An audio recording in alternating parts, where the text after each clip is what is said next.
It's the end of January 2023, time for a little life update. This is what's going on with me, okay? And this video is sponsored by Squarespace. November 30th of 2022, I stopped working with Rafidi Media. Really miss the team. Just a fantastic team that I was working with. Like, I miss every day just being a part of a team that was like bigger mission, other people, all of that. I miss the team so much. My coworkers, amazing people. But I really needed to just be making videos again. Like, if there's one thing I've learned in the last 5 years, it's that I must be making videos. You know that feeling when you're like in the middle of vacation, or maybe it's the weekend or something, and you wake up and you're like, the only thing I have to do today is have fun and be with my family or hang out with my friends and like do some activity that I love doing. That's all I have to do. That's the only thing I have to do today. You don't feel like you have to do it. You wake up and you're like, dang, I get to just hang out with my friends today. It is an amazing feeling. I hope that you have experienced like a I get to day, a natural one, not a forced one, like a natural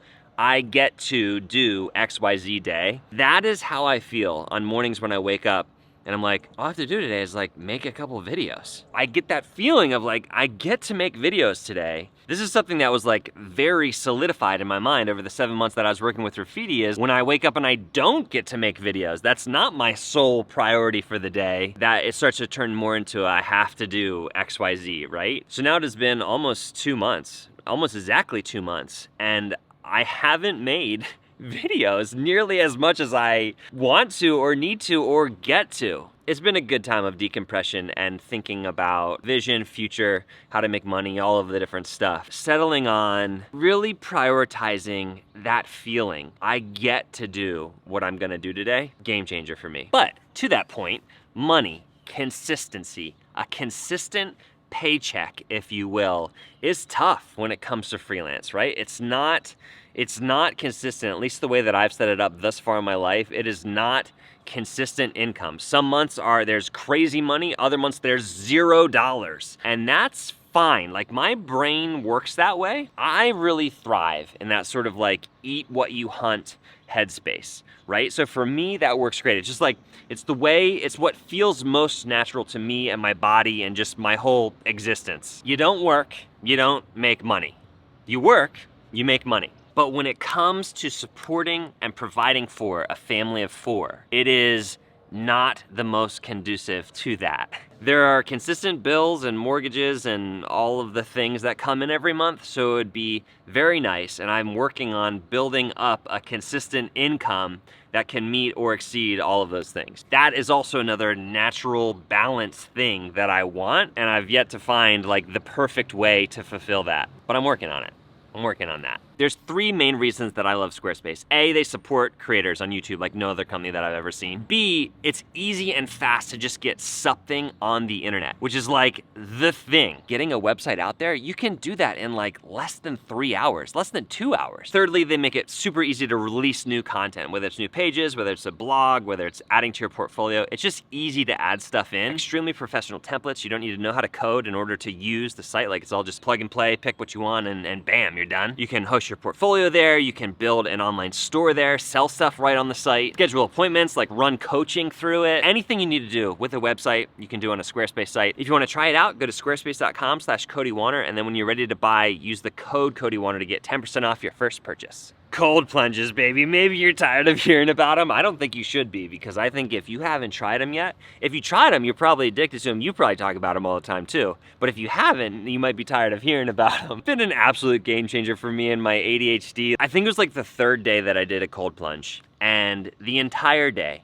I just felt like pure deep work, pure focus, happy, productive, all of the stuff. And I was like, wait a second, this feels exactly like the first 2 days on Adderall XR for me. Cold plunges feel like that to me every day, except for without any crash whatsoever in the night. Like, no major drop off of dopamine or energy or whatever the chemicals are. So for me, it's like a no-brainer. Absolutely fantastic. Also, just that like mentally every day having to do and overcome something that you really don't want to do. You wake up at 5:20 a.m.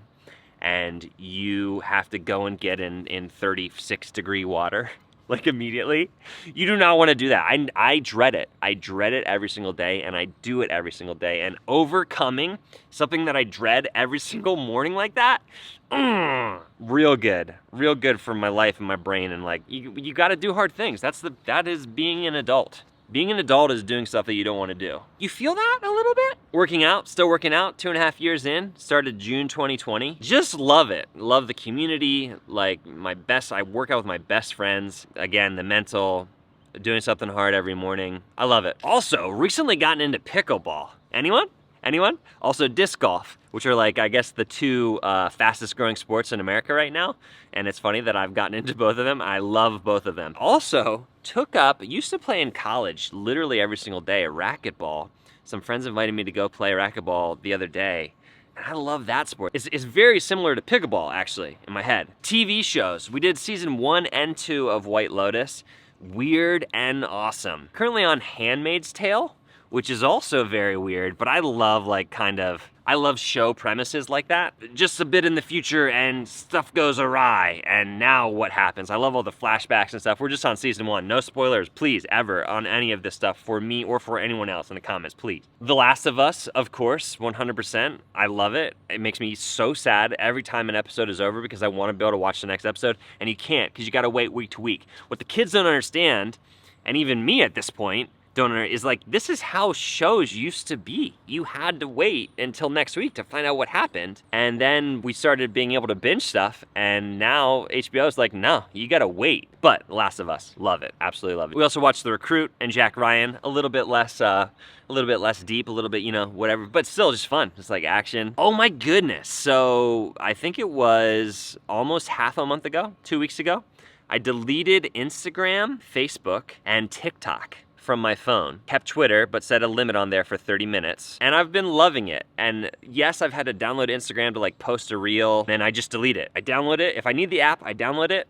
do whatever I need to do, and then I delete it. And it's been a big time saver. I'm consuming less short form content, which I think is very helpful for me. Weird, interesting side effect is like I've sort of fallen back in love with consuming long form content on YouTube, namely Cody Ko. I just think he's the funniest person in the world. All the usuals, watching all my friends doing amazing stuff with like filmmaking, cinematography. But watching more long form, and I think that that's been good for my brain as well, because I'm not watching nearly as much long form as I was multiples of short form.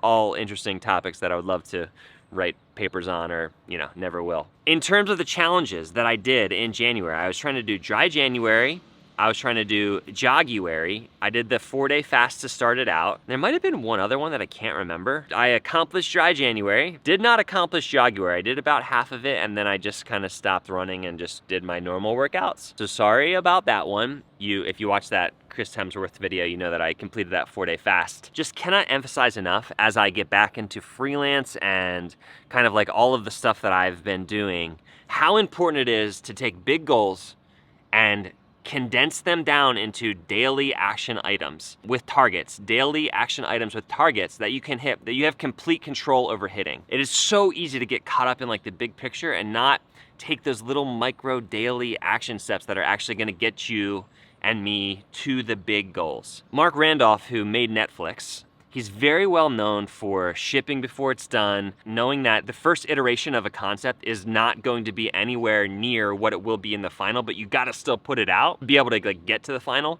When I have an idea, my usual plan of attack is less plan, more attack. And I love that. Casey Neistat also talked about that at one point like 2 years ago. Instead of like sitting down, being still and trying to strategize and think about how to move forward, start moving forward and then kind of steer the ship as you go. That's like where some of the best ideas come from. That's how it works in my brain anyway. Nova Slow Hustler tweeted out recently, never forget your floor is someone else's ceiling. Gratitude for where you are, vision for where you're going. And I love that. Obviously, I have such a blessed life. Like so much has gone right and I have so much and I've been given all of this stuff and community and money and all of the things, right? So gratitude for where you are, but also like I'm not stopping. We still want more. We're still going somewhere. We still have a vision and impact to make on the world, right? Vision for where you're going, gratitude for where you are, holding those two concepts in mind at the same time, like crucial. The other day before I deleted Instagram, I saw Ricky Turcios, and he gave this like benediction at the end of an Ultimate Fighting Championship fight, I believe. And it is the most beautiful thing. And all I say to you is I hope you chase those dreams with a burning desire. With a burning desire, and through all the fire, and through all the flame, and through all the pain, I hope that you find happiness deep in your heart. I wish nothing but prosperity and abundance in your life. I just can't, he didn't have to memorize that and say that to us. I love it. I absolutely love it. I wanted you to hear that. Let that be my benediction to you in this video.